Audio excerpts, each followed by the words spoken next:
2024-এর ছাত্র গণ অভ্যুত্থানে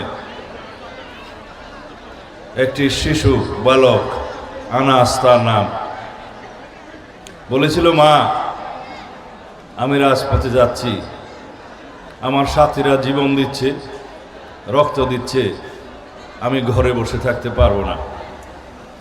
যদি আমি ফিরে না আসি তাহলে তুমি আমাকে নিয়ে গর্ব করো।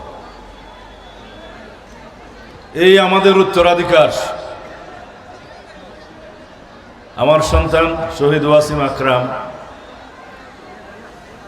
শাহাদাত বরণের 2 সপ্তাহ আগে আমার নির্বাসিত জীবনে শিলংয়ে সে আমাকে দেখতে গিয়েছিল তার এক সঙ্গী সহ। বলেছিলাম, বাবা এই বয়সে তুমি কেন পাসপোর্ট করে মা বাবার অর্থ ব্যয় করে আমাকে দেখতে আসলে? বললো, আপনাকে দেখার খুব ইচ্ছা ছিল, সেজন্য আমি এসেছি। আমার সাথে ছবি তুলল, ফেসবুক প্রোফাইলে সে দিয়ে দিল। যেদিন তার শাহাদত হলো, শাহাদত বরণ করলো, গুলিবিদ্ধ হলো রাজপথে, তার সেই ফেসবুক প্রোফাইলটি ভাইরাল হয়ে গেল।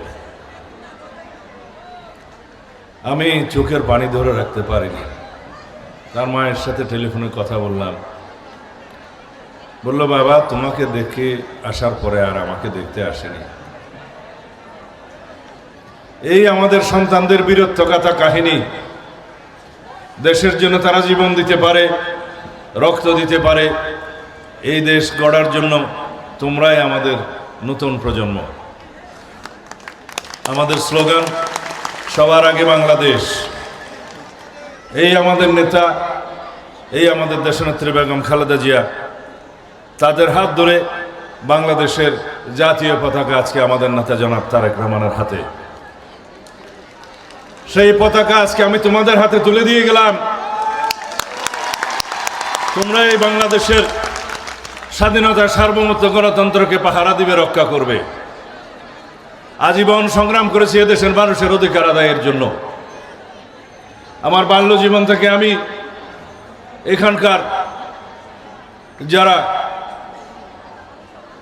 বাংলাদেশের অন্যান্য এলাকার মতো বৃত্তশালী ছিল কিন্তু চিত্তশালী ছিল না, গরিবের বন্ধু ছিল না, তাদের বিরুদ্ধে আজীবন সংগ্রাম করেছি। করতে করতে আমার সংগ্রামী জীবনের শেষ প্রান্তে দেশের জন্য, গণতন্ত্রের জন্য আন্দোলন করতে করতে, সংগ্রাম করতে করতে ফ্যাসিবাদ বিরোধী আন্দোলনের এক পর্যায়ে আমি গুম হয়ে গেলাম। আমাকে গুম করা হলো হত্যা করার উদ্দেশ্যে। তোমরা এদেশের মানুষ, আমার মা বোনেরা সবাই রব্বুল আলামিনের দরবারে মোনাজাত করেছিলেন। রব্বুল আলামিন মোনাজাত কবুল করেছেন, আমি জীবিত আছি। সবাই আমাকে অনেকেই বলে মৃত্যুঞ্জয়ী বীর। না, আমি মৃত্যুঞ্জয়ী বীর না, আমি একজন সেবক, বাংলাদেশের স্বাধীনতা, সার্বভৌমত্বের রক্ষক। তোমরা মৃত্যুঞ্জয়ী বীর হবে। আমার সন্তানরা আমরা যা করতে পারি নাই, তোমরা তা করে দেখাবে। আধুনিক বাংলাদেশ গড়বে, সারা বিশ্বের সাথে প্রতিযোগিতা করে মেধাভিত্তিক, জ্ঞানভিত্তিক, প্রযুক্তি নির্ভর বাংলাদেশ গড়ে তুলবে।